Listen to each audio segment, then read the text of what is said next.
But I do think we do need a vision of a transition period. Look, we give young people a decade to go from being semi-dependent to semi-independent, or maybe just slightly less semi-dependent people. We have our college and university system to do that.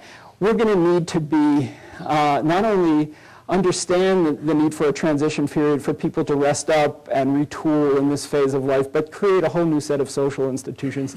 Look what we did over the last half century. We invented Medicare, we invented the Older Americans Act. There were great policy breakthroughs. We created elder hostel, senior centers, AARP. If we can muster that same kind of innovation in this new phase, we can help millions of people go from then to now, including millions who have a deep desire to use all their experience, all their accumulated talent to bring about a better world. And I think we can, in the process, turn that adage, graying means paying, into something that's more like a payoff, an experience dividend, help millions of people who want to invest their talent in these critical areas. Not only do that, and the numbers there could be staggering, you know, 80 million boomers, these Encore careers, which are at the intersection of money and meaning and social impact, last an average of about 10 years. 5% of the last generation went off to places like Leisure World and Sun City, and they really defined the golden years dream. What if 5% of this population, just a small percentage of people who say it's a top priority, moved into these areas of critical need? That would be 40 million years of service dedicated to some of the most troubling problems here and abroad. That could have much more than a glancing blow on some of the things that we face today. I think it could do something else as well. There was a study that AARP produced last year, More to Give, that showed that over half of the people in this country over the age of 50 felt that we were leaving the world worse off than we found it, worse off for future generations, and in the process stood to be the first generation in American history to do that. I think we have, as a generation, as millions and millions of people who see that situation, an opportunity to turn things around. Never before have so many people had so much experience and the time to use it.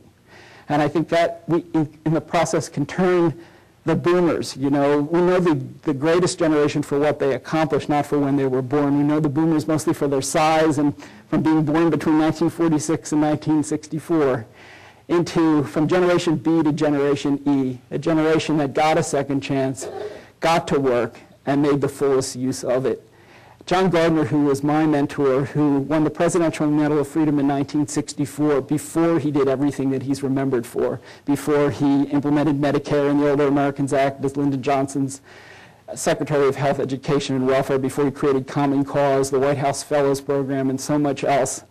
He passed away in 2002, and when I went to his funeral, there was a single line, one of his best quotes on the back of the program. It was from 1965, from the battles over Medicare. He said, "America today faces breathtaking opportunities disguised as unsolvable problems."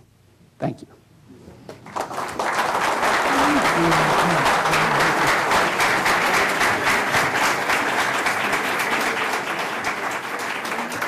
Today at the City Club of Cleveland, we are listening to Marc Freedman, CEO of Civic Ventures and author of Encore, Finding Work That Matters in the Second Half of Life. We will return to our speaker in a minute for our traditional City Club questions. We encourage you to formulate your questions for our speaker now and remind you that your questions should be brief and to the point. We welcome all of you here and those listening to WCPN 90.3 FM, WCLV, WTAM, or one of the many radio stations across the country. Radio broadcasts of the City Club are made possible through the generous support of Case Western Reserve University. Our television broadcast partners are WVIZ, PBS IdeaStream, and Time Warner Cable. Television broadcasts are supported by National City, now a part of PNC, and Cleveland State University. Closed captioning is supported by Nordstrom Corporation. Our live webcasts are supported by the University of Akron. The City Club is pleased to acknowledge that today is the David Warshawski Memorial Forum, which recognizes a very special gift made by the Warshawski family. 7 members of the Warshawski family are with us today. Will you please join me in recognizing the Warshawskis for the special commitment to the City Club?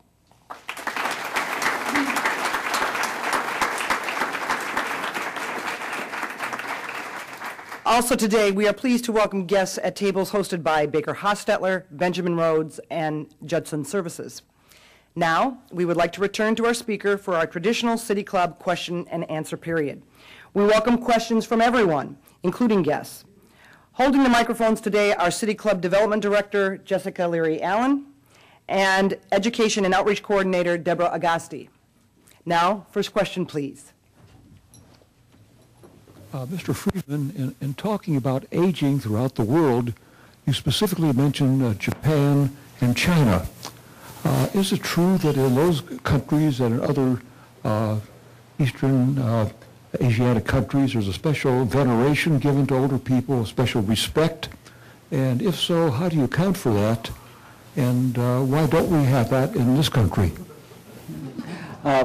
It is true. The numbers are staggering. I believe that in China there will be over 300 million people by mid-century who are over the age of 65. Virtually the entire population of the United States. That veneration is clear.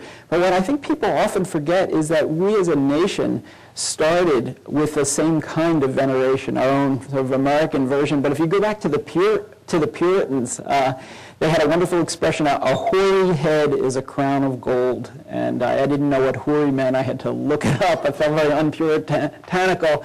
But this notion of living to a ripe old age was a sign of closeness to God. If you were older, you got to sit at the front of the congregation. In fact, people would try to look older in a country, which has a multi-billion-dollar cosmetic surgery industry focused on people looking younger. It seems remarkable, but the Puritans wore those white wigs. They cut their clothes so people, to make them look more stooped over. I had a great yearning to be a Puritan. Finally, have good posture. But it is interesting how, as a nation, we began with that kind of reverence. I see signs of it coming back. There's a wonderful group called the Elders, which includes Nelson Mandela, Mary Robinson, the former president of Ireland, Jimmy Carter, many other figures who are using their stature to try to solve some big problems around the globe today. And I hope we can return, at least to some extent, to that kind of American tradition of a belief that you've actually learned something by reaching a ripe old age, and something that remains useful. Mr. Freedman, welcome to Cleveland, and thank you for the work you do. Could you say something a little bit about your personal journey and motivation for founding Civic Ventures? I'd be glad to. This has been an unexpected turn. I started out and spent the first 15 years of my working life concentrating on kids issues, and I had the privilege to be involved in the first national study of Big Brothers, Big Sisters. Been around for 100 years, had never actually been studied. But as more and more mentoring programs started growing in the 90s, making wonderful claims, Big Brothers, Big Sisters decided that they wanted to show how good they were. And at that point, there were 70,000 young people being matched with Big Sisters and Big Brothers, 30,000 on the waiting list, waiting approximately 18 months. So we did a study, took 1,000 kids, 500 got Big Sisters and Big Brothers, 500 waited the 18 months, and we just wanted to see what kind of difference there was.